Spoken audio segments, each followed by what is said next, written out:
All right, you guys, Mike and the Mechanics. I've never heard of these guys. Kind of a blue-collar name, it would sound like.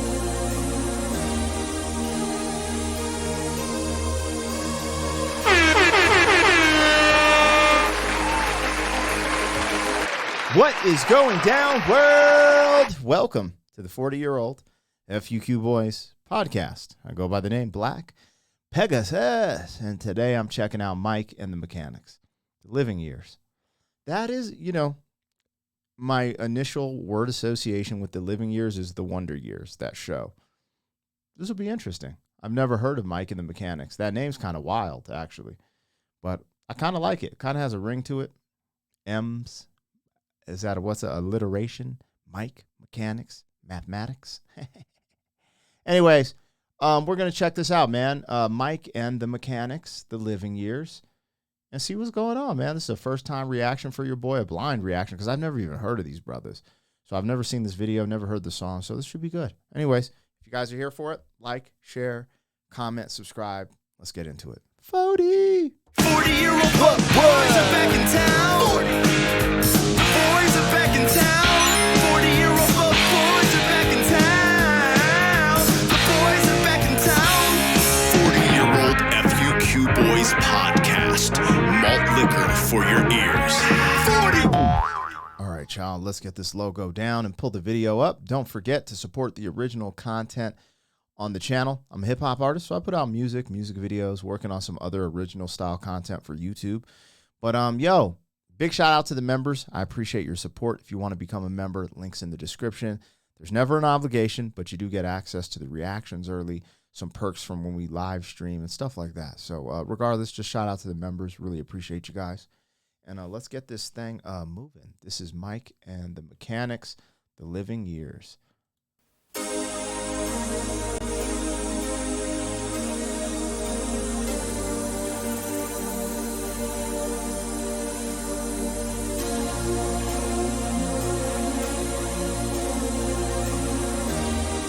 Nice build up.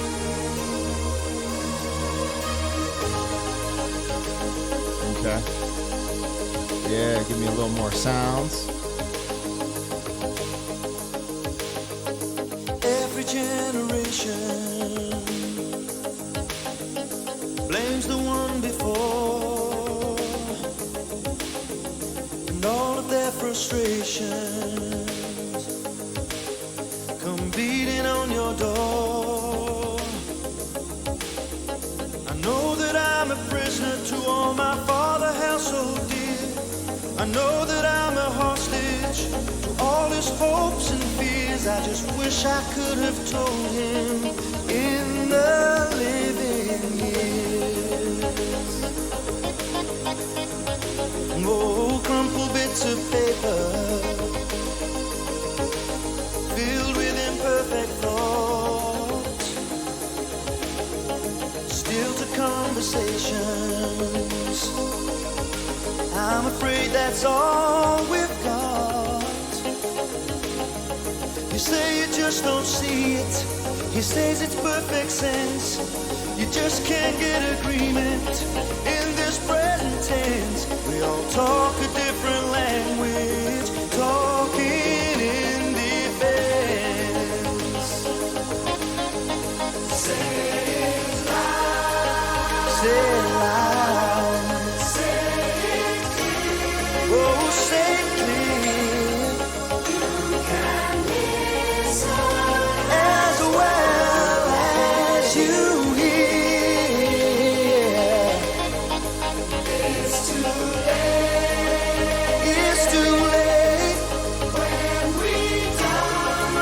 Oh, when we die. We don't see eye to eye. Holy damn. This is a real one. I guess I should have known from the title, The Living Years. Now it all makes sense. I ain't gonna lie. I'm calling my dad right after this I almost just put it on speaker and just called him right now. It's true. Everything being said here is so true. Everything. You know, every now and then I'll have something say, well, I kind of don't agree with this, but everything I heard from this is true. It's so crazy. Holy smokes. It's true. I've been blessed in the sense of, so my mother passed away in 2010 from her crazy battle with cancer on and off for about 15 years. It's really tough. But I was really close with my mom and very vocal and communicative. And I said everything that I needed to. And when she passed, you know, she passed in our house on hospice. And I was able to say goodbye and say I love you so much and sorry. And, you know, I was lucky. Not everyone gets to do that. I was lucky. And my dad is still here. And we've been having some moments. Because my dad, you know, in the era I grew up in, you know, I was born in the 80s, grew up in the 90s, you know, that tough love. You know, I think the first time my dad really hugged me, said, I love you and I'm proud of you, was just in the last 4 years, actually 2 years, because I think it was after the pandemic, you know, I'd go over and hang out with him because, you know, old people kind of got the end of the stick with all that. They're stuck at their cribs.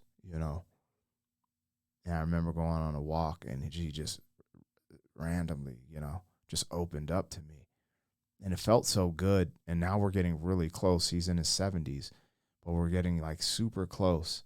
And I just never even imagined it because he just wasn't that type of father. He was there for us. He was stern. He was in the house. He didn't leave us. He loved my mother, but he was just stern, stoic, and it sometimes seemed emotionless. But now as he's older, you know, anyways, this opens up a can of worms because I'm just I could just talk, man, this is such a real song. This is just so real. This is incredible. We don't see eye to eye. So we open up a quarrel between the present and the past. We only sacrifice the future. It's the bitterness that lasts. So don't yield to the fortunes you sometimes see as fate. It may have a new perspective on a different day. And if you don't give up and don't give in, you may just be okay. So say it loud. Say it clear. Oh, say it clear. You can listen as well as you hear. Because it's too late.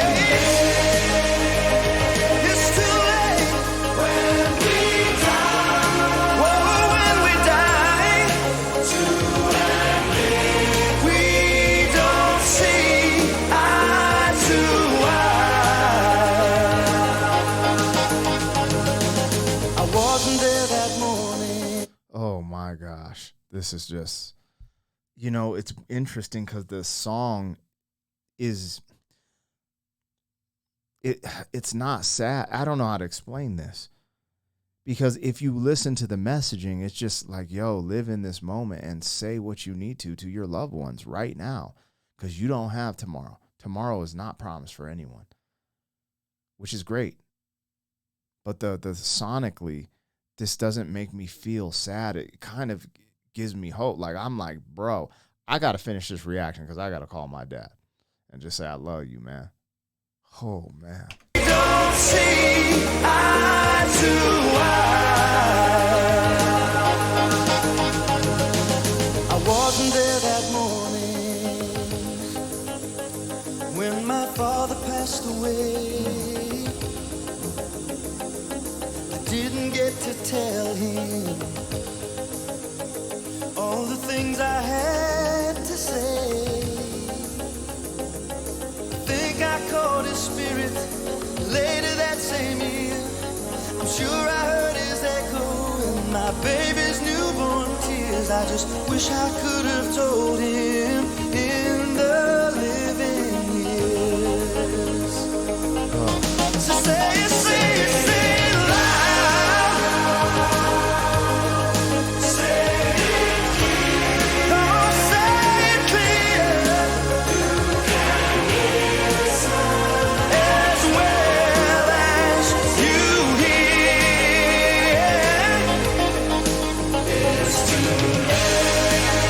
It's too late. It's too late when we die. It's too late when we die. We don't see eye to eye. Hey, so say it, say it, say it loud. Say it loud. Say it clear. Come on, say it clear.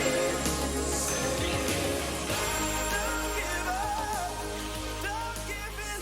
And don't look back till it's too late. I mean, everything in that song is something to live by. It really is. Damn.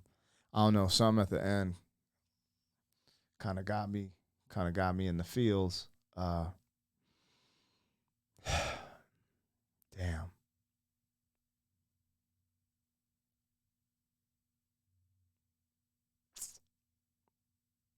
You know, when my mom passed away, I had a lot of regret the way I lived my life while she was in the living years. And, you know, I was able to apologize, say goodbye and stuff like that. But it's like through all my experiences, I kind of naturally learned, you know, because I'm different with my kids. Like as a father, like my dad didn't show much emotion, you know, growing up, even though I know he loved us to death. He just didn't show much emotion, you know. And it's hard to pick up on certain things when, you know, your dad's so stern. And now he shows that love. And I remember maybe needing certain emotional support or like certain things when I was younger that could have just been a little more helpful. Not like a lot of it was good because growing up hard in the sense, like hardcore in the sense, is good for boys and men. But there is just that little bit of calibration, just like, hey, son, I love you. I'm proud of you. You know, that just extra, you know, just it gives you a little more sense of worth and different things that you're like, oh, you know, there's just something about that. What is it? Validation from your father as a man and a son. Like it's anyways. I'm very open and communicative with my child who's 5 years old and I have a newborn, but I'm just way more open and communicative in comparison to how I was raised. And it's interesting what you learn. And I don't hold nothing against my parents, you know. I love them, and they got me on the right path. And now, you know, this song resonates so deep because it's just like even getting mad at your significant other, right? Like he was talking about losing his father, right? But I can relate with losing my mother and my aunties and uncles and stuff like that. But even just, you know, those arguments, those knockout, drag out arguments, not physically, but with your significant other, when you just have those dark, everyone has dark arguments or just where things go south and you just leave the house. It's like, nah, like I try to make things right or at least get some form of semblance before I leave, before anything, because it's just like you really are not promised.